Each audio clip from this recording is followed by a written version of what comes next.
a busca dos desejos.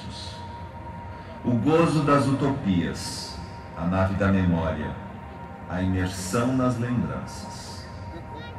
O ar dos pressentimentos, o amor às formas, a linha do horizonte.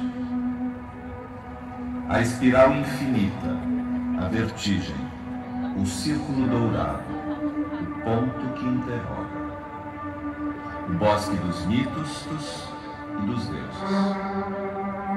O corpo, o sangue, a entranha, a alma, a palavra. O sorriso do oceano, a amizade do mar, a tempestade, a calma. A nave dos loucos, a balsa dos tolos, a esperança dos náufragos. Fogo na água, redemoinho, voo, dança. O território das perguntas, a nave dos livros.